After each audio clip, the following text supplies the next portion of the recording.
أعوذ بالله من الشيطان الرجيم. بسم الله الرحمن الرحيم. الذين يتبعون الرسول النبي الأمي الذي يجدونه مكتوبا عندهم في التوراة والإنجيل.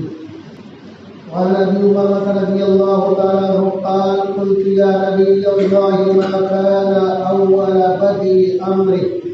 قال: دعوة أبي إبراهيم وبشرى عيسى. ورأت أمي أنه يخرج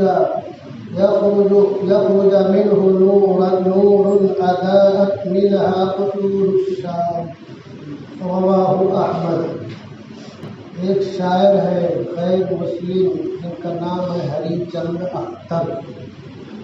انہوں نے کیا خوب کہا: کس نے ذروں کو اٹھایا اور صحرا کر دیا، کس نے ذروں کو اٹھایا اور صحرا کر دیا، کس نے قطروں کو ملایا اور دریا کر دیا. زندہ ہو جاتے ہیں جو مرتے ہیں اس کے نام پر. مسلمانوں یہ مصرع غور سے سن لو. زندہ ہو جاتے ہیں جو مرتے ہیں اس کے نام پر، زندہ ہو جاتے ہیں جو مرتے ہیں اس کے نام پر. اللہ اللہ کس نے موت کو مسیحا کر دیا. شوکت مغرور کا کس شخص نے توڑا تلسم، شوکت مغرور کا کس شخص نے توڑا تلسم. منہدم کس نے الہی قصر کسرا کر دیا. کس کی حکمت نے یتیموں کو کیا در یتیم، کس کی حکمت نے یتیموں کو کیا در یتیم. اور غلاموں کو زمانے بھر کا مولا کر دیا. آدمیت کا غرض ساما مہیا کر دیا، آدمیت کا غرض ساما مہیا کر دیا. ایک عرب نے آدمی کا بول بالا کر دیا.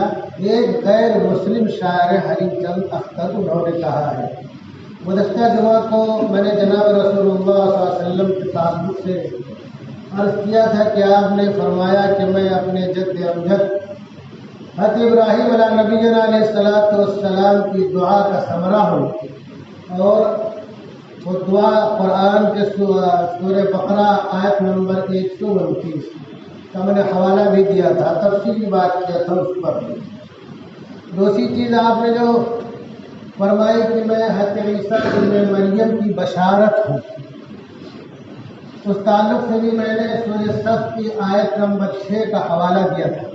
ایک اور حوالہ میں دیتا چلوں کہ مسیحی کس طرح سے جناب رسول اللہ صلی اللہ علیہ وسلم کی آمد کے منتظر تھے.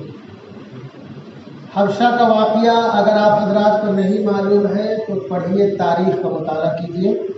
جن مسلمانوں نے حبشہ کی طرف ہجرت کیا تھا، پھر قریش مکہ نے ان کے پیچھے لوگوں کو بھیجا اور بنانے کے لیے، اور جب وہ نجاشی کے دربار میں مسلمانوں کا وفد حاضر ہوا تو حضرت جعفر رضی اللہ تعالیٰ عنہ نے بہت ہی بلیغ انداز میں جناب رسول اللہ صلی اللہ علیہ وسلم کے تعلق سے اور اسلام کے تعلق سے عرض کیا، اور حضرت عیسیٰ ابن مریم کے تعلق سے بھی عرض کیا. جب آپ نے حضرت عیسیٰ ابن مریم کے تعلق سے عرض کیا تو نجاشی نے کہا کہ مرحبا بکم وبمن جئتم من عندی، تمہارا آنا مبارک ہو اور اس کا جس کے پاس سے تم لوگ آئے ہو. اشہد انہ رسول اللہ، میں گواہی دیتا ہوں کہ وہ اللہ کے رسول ہے. وانہ الذی نجد فی الانجیل، اور وہ ذاتی والا صفات ہیں جن کو ہم اپنی انجیل میں پاتے ہیں.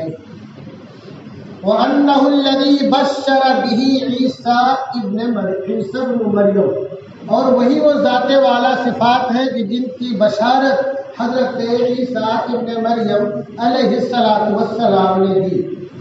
اور یہی وجہ ہے کہ نجاشی جو ہے حلقہ بگوش اسلام ہو گیا تھا، اور جب اس کا انتقال ہوا تو جناب رسول اللہ صلی اللہ علیہ وسلم نے اس کی نماز جنازہ بھی غائبانہ ادا کی. یہ ایک بہت بڑی جو ہے دلیل ہے کہ ان کے جو مذہبی پیشوا تھے وہ منتظر تھے، جانتے تھے. اس کے علاوہ جو لوگ دنیا کے کاموں میں مشغول رہا کرتے تھے، جن کو فرصت نہیں ملتی تھی کارہائے دنیا اور امور سلطنت سے، وہ بھی جناب رسول اللہ صلی اللہ علیہ وسلم کے تعلق سے جانتے تھے کہ ہماری مذہبی کتاب میں آپ کی بشارت دی گئی ہے اور آپ وہی ہیں جن کی بشارت دی گئی ہے۔ یہ مسند احمد کی روایت ہے، حدیث نمبر 4400، جلد نمبر 2، صفحہ نمبر 187 اور 188 کو بہت تفصیل سے مل جائے گی آپ کو اگر آپ چاہیں گے۔ میں نے جو آیت تلاوت کی سورہ اعراف کی آیت نمبر 157، اللہ تبارک و تعالیٰ نے فرمایا یہ لوگ انہیں پاتے ہیں اپنے پاس لکھا ہوا کہاں؟ تورات اور انجیل میں، تورات اور انجیل میں۔ سورہ اعراف آیت نمبر 157، لمبی آیت ہے، تفصیل کا ٹائم نہیں ہے۔ انجیل کے حوالے سے تو بات آپ کے سامنے آ گئی، کو ہم نے حوالہ بھی دیا تھا کچھ۔ تورات کے تعلق سے حضرت موسیٰ علیہ السلام نے اپنی قوم کو خطاب کرتے ہوئے فرمایا کہ خداوند تیرا خدا تیرے لیے تیرے ہی درمیان سے، یعنی تیرے ہی بھائیوں میں سے میری مانند ایک نبی برپا کرے گا۔ کیا فرمایا؟ تمہارے ہی بیچ سے اور تمہارے ہی بھائیوں میں سے میرے ہی مانند ایک نبی برپا کرے گا۔ عیسائی بولتے ہیں کہ وہ نبی حضرت عیسیٰ علیہ السلام، لیکن غور کرنے کی بات یہ ہے کہ تیرے ہی بھائیوں سے، بنی اسرائیل کے بھائی کون لگیں گے؟ بنو اسماعیل لگیں گے بھائی۔ یہ بنو اسرائیل کو آپ نے مخاطب کیا ہے، کسی ایک شخص کو مخاطب نہیں کیا، دھیان رکھنا۔ بنو اسرائیل کے بھائی کون لگیں گے؟ بنو اسماعیل لگیں گے۔ حضرت اسماعیل علیہ نبی علیہ السلام حضرت ہاجرہ کی شکم سے ہے، حضرت اسحاق علیہ نبی علیہ السلام حضرت سارہ کے شکم سے ہے۔ حضرت اسحاق علیہ نبی علیہ السلام کی جو ذریت اور نسل ہے وہ آگے چل کر کے بنی اسرائیل کہلائی، اور حضرت اسماعیل علیہ السلام کی جو ذریت اور نسل ہے وہ بنو اسماعیل کہلائی۔ ایک بات تو یہ ہو گئی، اور دوسری بات کیا فرمایا؟ میری مانند فرمایا۔ کیا فرمایا؟ میری مانند۔ حضرت عیسیٰ علیہ نبی علیہ السلام کی جو میلاد مبارکہ ہے، جو ولادت مبارکہ ہے، وہ خرق عادت ہے، وہ خرق عادت ہے، دھیان رکھنا، وہ خرق عادت ہے، یعنی جو ولادت کا اور پیدائش کا جو سلسلہ رائج ہے دنیا میں وہ اس کے خلاف ہے۔ یہ دوسری دلیل ہو گئی، اور بہت لمبی تفصیل ہے۔ اور جو وہ نبی کیا ہوگا؟ صاحب شریعت ہوگا، اور اپنا کلام اس کے منہ میں ڈالے گا، مطلب صاحب شریعت ہوگا۔ حضرت عیسیٰ علیہ السلام تورات ہی کی تجدید، تورات ہی کی تصدیق اور تجدید کرنے آئے تھے، دھیان رکھنا اس بات کو۔ خیر، تو یہ جو ہے یہودی بھی منتظر تھے، یہودی بھی منتظر تھے۔ آپ اس کا حوالہ دیکھنا چاہیں تو استثناء باب نمبر 18 آیت نمبر 15 سے 19 تک آپ کو بہت تفصیلی بات مل جائے گی، بہت تفصیلی بات مل جائے گی۔ اور ایک بہت بڑی دلیل تو ہے، مائی صفیہ رضی اللہ تعالیٰ عنہا خود ہے، وہ فرماتی ہے کہ جناب رسول اللہ صلی اللہ علیہ وسلم مدینہ منورہ میں تشریف لائے اور ہمارا قدم پڑے تو ہمارے والد اور چچا آپ سے ملاقات کرنے گئے اور مل کے آئے تو دونوں نے آپس میں بات کی، اور میرے والد چچا نے پوچھا کیا رائے تمہاری ہے؟ کہا میری رائے تو یہ کہ یہی نبی آخر الزمان ہے۔ پھر میرے چچا نے پوچھا پھر کیا ارادہ ہے؟ کہا ارادہ کیا؟ جب تک جان میں جان باقی ہے مخالفت کریں گے۔ یہ مخالفت کس بنیاد پر تھی؟ حسد اور بغض کی بنیاد پر تھی کہ نبی آخر الزمان بنو اسرائیل میں کیوں نہیں آئے، بنو اسماعیل میں کیوں آ گئے؟ اور اگر آپ دیکھیں گے آگے تفصیل دیکھنا چاہیں گے تو یہ تبا کا تذکرہ قرآن شریف میں 2 جگہ ہے، تبا کا تذکرہ قرآن شریف میں 2 جگہ ہے، ایک سورہ قاف کے آخر میں اور ایک سورہ دخان آیت نمبر 137 پر۔ سورہ دخان آیت نمبر 137 سے اگر آپ تفصیل پڑھیں گے تو بہت سی باتیں آپ کو معلوم پڑ جائیں گی۔ اس کے حوالے سے اگر آپ سورہ سبا کی بھی تفصیل پڑھیں گے، جہاں تفصیل ہے تبا اسعد ابو قریب بن ملک کرب الیمانی، یہ جو تبابیہ یمن ہے، جو یمن کے بادشاہوں کا یہ لقب ہے تبا، اس کا نام کیا تھا؟ اسعد ابو قریب بن ملک کرب الیمانی۔ اس کی سلطنت تبابیہ یمن جتنے گزرے ہیں سب سے لمبی مدت تک قائم رہی اور سب سے لمبی ہوئی بھی۔ وہ عرب، عراق اور شام، افریقہ، ان سب کو پر اس کی سلطنت قائم ہو گئی بزور طاقت و بازو، اور اس نے سمرقند تک کے علاقے کو فتح کیا اور مدینہ سے گزرتے ہوئے اس نے مدینہ کے لوگوں پر چڑھائی کی۔ تو مدینہ والوں کا مزاج کیا تھا؟ وہ دن میں اس سے لڑتے تھے اور رات میں اس کے جو زخمی ہوتے تھے ان کی مرہم پٹی کرتے تھے۔ تو سوچا کہ لگتا ہم نے غلط جگہ ہاتھ ڈال دیا۔ پھر دو یہودی عالم مل گئے مدینہ کے، اس کو کہا تم اس شہر کو فتح نہیں کر سکتے ہو۔ کہا کیوں؟ کہا کہ یہ نبی آخر الزمان کا دار الہجرہ ہے۔ اچھا، تو اس نے روک دیا اور ان دو یہودی عالموں کو اپنے ساتھ لے گیا اور خود یہودی ہو گیا۔ اس وقت یہ دین موسوی ہی دین برحق تھا اور اس کی پوری قوم دین موسوی کی پرستار ہو گئی۔ یہ جناب رسول اللہ صلی اللہ علیہ وسلم سے 700 سال پہلے کا واقعہ ہے۔ اس کے بعد پھر دوسرے تبا کا ذکر ہوا جس کے ساتھ 400 یہودی علماء تھے۔ 400 یہودی علماء تھے۔ یہ زاد المعاد اور زرقانی نے بہت تفصیل سے اس واقعے کو لکھا ہے۔ 400 یہودی علماء تھے اور مدینہ کے پاس سے جب گزرا تو ان 400 یہودی علماء نے ایک زبان ہو کر کے کہا کہ جناب والا ہم کو یہاں بسنے کی اجازت دی جائے۔ اس نے کہا کہ کیا تم یہاں پاتے ہو کہ تم یہاں بسنا چاہتے ہو، ہماری رفاقت، ہمارا ساتھ چھوڑنا چاہتے ہو، اتنے آرام سے رہتے ہو؟ تو ان لوگوں نے کہا کہ جو ہے یہ یہاں اس مٹی سے نبی آخر الزمان کی ہمیں خوشبو محسوس ہو رہی ہے، جو علامتیں ہیں، جو نشانیاں ہیں، نبی آخر الزمان کا یہی دار الہجرہ ہوگا۔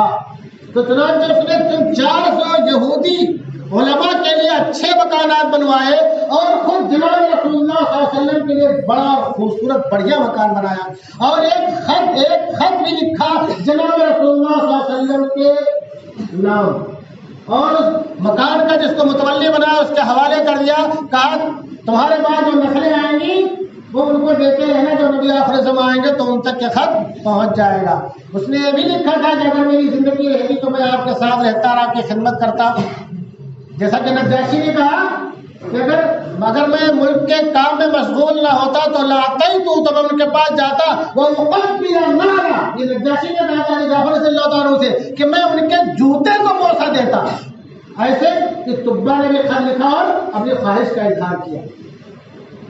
تو یہ سب باتیں اس بات کی طرف غماز ہیں کہ یہ سب جانتے اور پہچانتے تھے۔ اللہ نے خود کہا کہ یعرفونہ کما یعرفون ابناءہم، کہ نبی آخر الزمان کو ایسے پہچانتے ہیں جیسے کہ اپنے بیٹوں کو پہچانتے ہیں۔ اپنے بیٹے کو پہچاننے میں کوئی غلطی نہیں کر سکتے، کیا غلطی کوئی ایسے نبی آخر الزمان کو پہچانتے ہیں، لیکن کیا ہے وہ حسد، عناد، کینہ، کپٹ، اس وجہ سے وہ جناب رسول اللہ صلی اللہ علیہ وسلم کے دستے حق پرست پر ایمان لانے سے رکے رہے۔ بہترے رکے رہے، بہترے جو سمجھدار تھے، شریف النفس تھے، ایمان لے آئے۔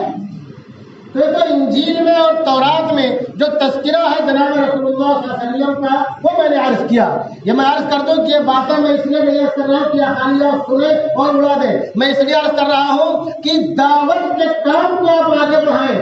ہر شخص اپنے کو داعی سمجھے، یہ خالی مولویوں کا کام دعوت نہیں ہے۔ ہر شخص اپنے آپ کو داعی سمجھے اور اپنے ملنے جلنے والوں تک جناب رسول اللہ صلی اللہ علیہ وسلم کی زندگی پہنچانے کی کوشش کرے۔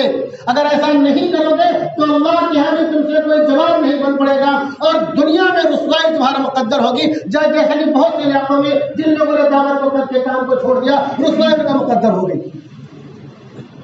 میں دعوت کے بارے سے بات کر رہا ہوں۔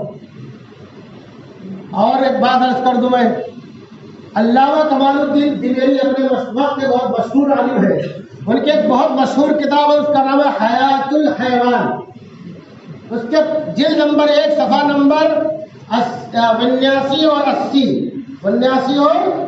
80 میں انہوں نے تذکرہ کیا ہے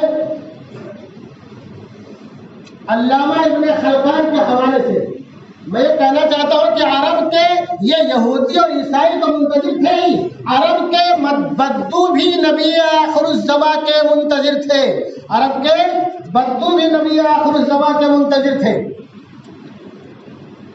کچھ لوگوں نے سفر کیا، کسی ملک کے بادشاہ کے پاس گئے جس کے پاس پرانی کتابوں کا علم تھا۔ اس نے جب دیکھا کہ لوگ مکہ کے علاقے سے آئے ہوئے ہیں، عرب کے حجاز کے علاقے سے، تو کہا ایک نبی آخر الزماں آئیں گے جن کا نام محمد ہوگا۔ انہیں تو اپنے گھروں کو واپس آئے پھر رہے، تو اس میں 2-3 لوگوں نے جب اپنی بیویوں کا حاملہ دیکھا تو یہ کہا کہ میری زندگی رہے تو ٹھیک ہے، مر گیا تو کوئی زندگی رہے تو میں خود نام رکھوں گا، اور مر گیا تو بچہ جو پیدا ہو تو اس کا نام کیا رکھنا؟ محمد۔ کیا نام رکھنا؟ محمد۔ چنانچہ علامہ ابن خلکان نے لکھا کہ 3 لوگوں کا نام محمد تھا۔ محمد بن سفیان بن مجاشع یہ فرزدق کے جد امجد بنتے ہیں، اور محمد بن بحیرہ بن الجلہ یہ خواجہ عبد المطلب کے ماں شریف بھائی ہیں، اور محمد بن حمران بن ربیعہ۔ یہ نام کیوں رکھا؟ محض نبی آخر الزماں کے منتظر تھے، گویا کہ عرب کے بدو بھی نبی آخر الزماں کے منتظر تھے، اور یہ تھا کہ یہ نام ان کا نام محمد ہو گیا تو ہو سکتا ہے ہمارا لڑکا ہی وہ نبی آخر الزماں ہو جائے، اس خواہش اور آرزو میں یہ نام رکھا۔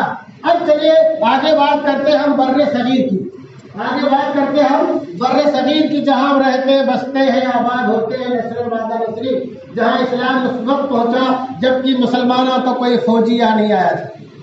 بہت بڑا الزام ہے، لیکن حقیقت یہ ہے بر صغیر میں اسلام کی کرنیں اس وقت پہنچی ہے جبکہ یہاں مسلمانوں کا کوئی فوجی اور ادنیٰ سپاہی بھی نہیں آیا تھا۔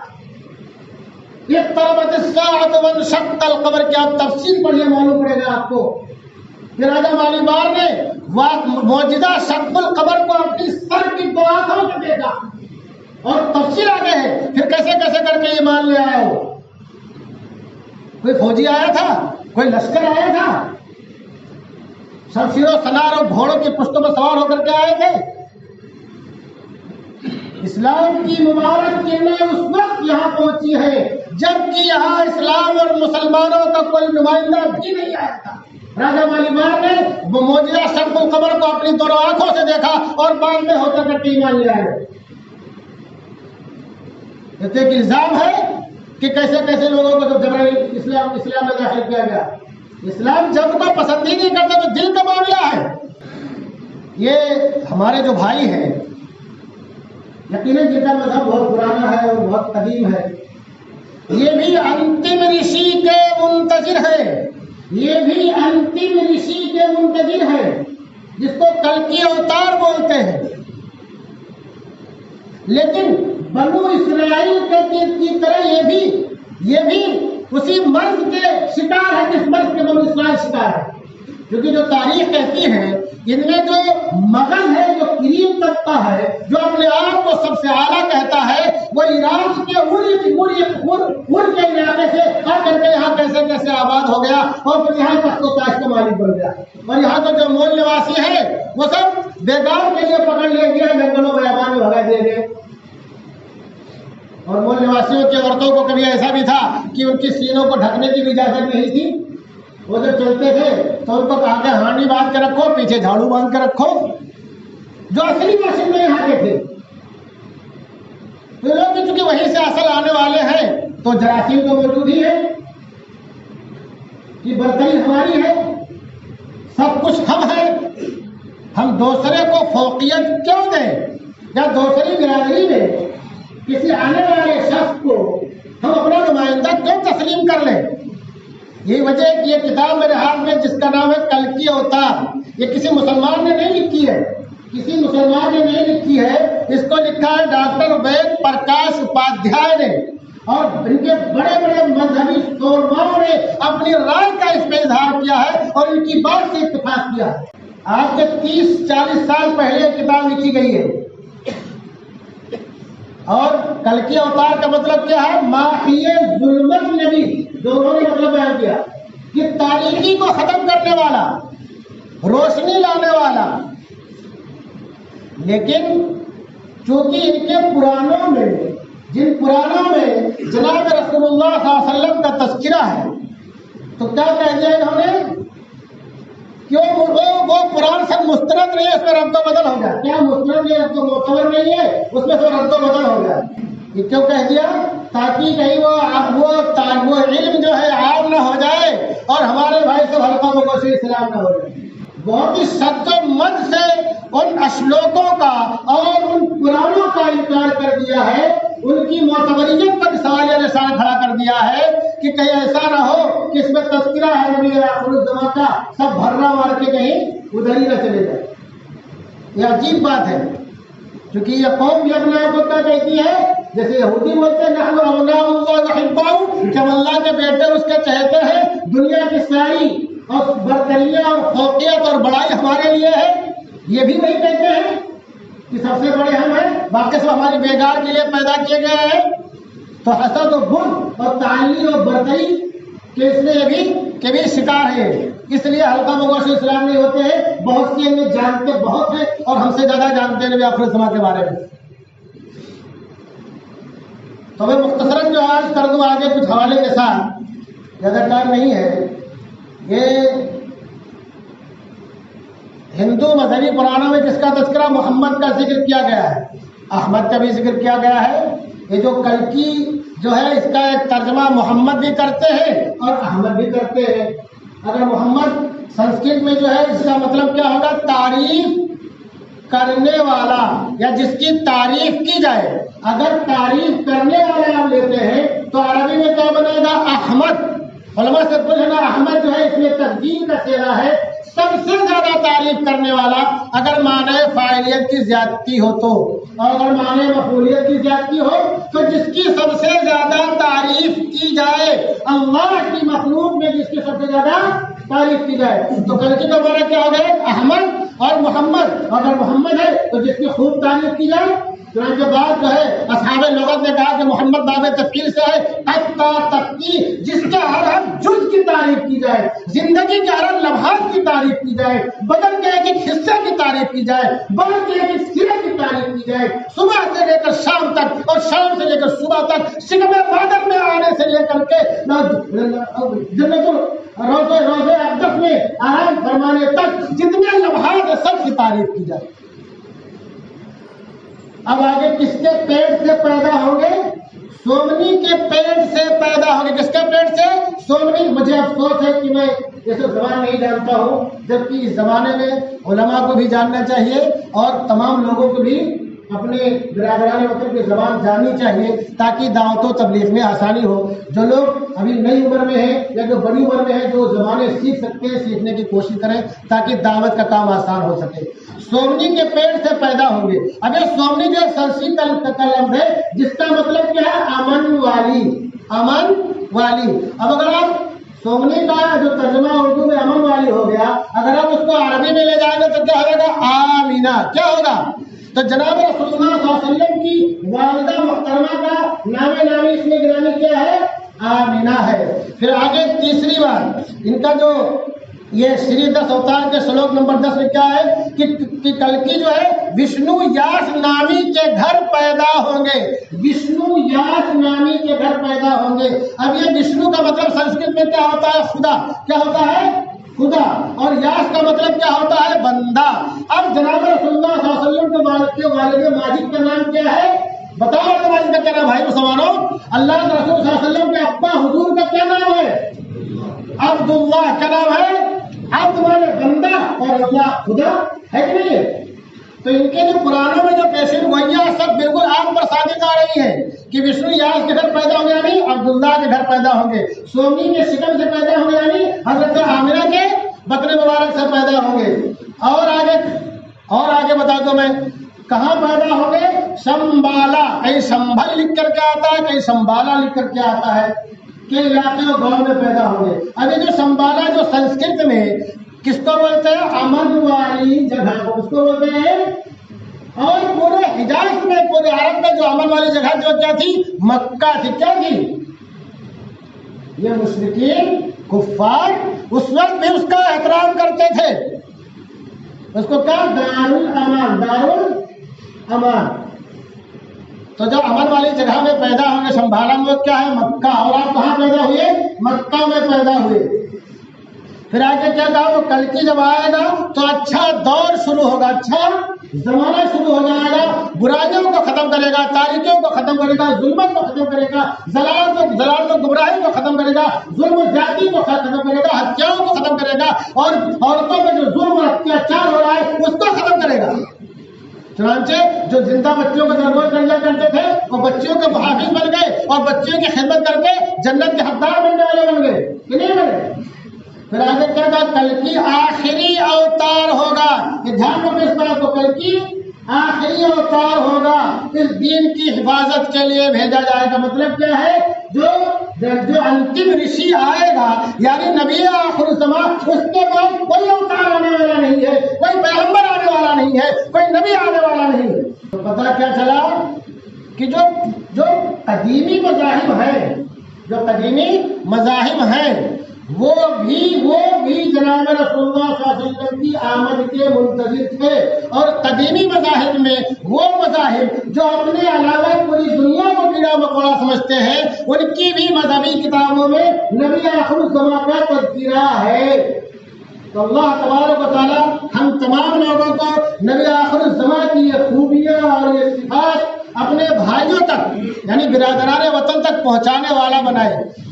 اگر ہم پہنچانے والے بن گئے تو جگر نے کیا خوب کہا ہے کہ لاکھ ستارے ہر طرف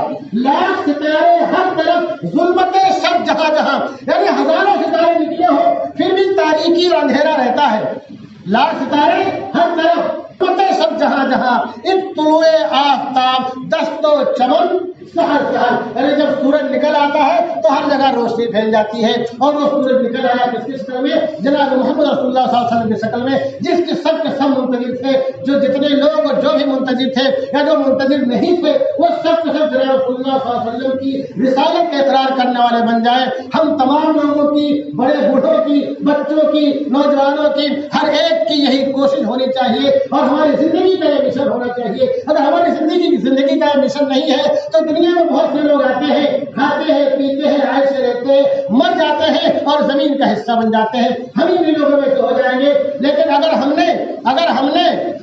نے جناب رسول اللہ صلی اللہ علیہ وسلم کی زندگی کو عام کرنے کی کوشش کی تو ہمارا مقام و مرتبہ بلند ہوگا، ہماری نسلوں کے اللہ تبارک و تعالیٰ دنیا میں عزت اور شرف رکھے گا اور آخرت میں انشاءاللہ ان کے مقام و درجے بلند کرے گا۔ ہمارے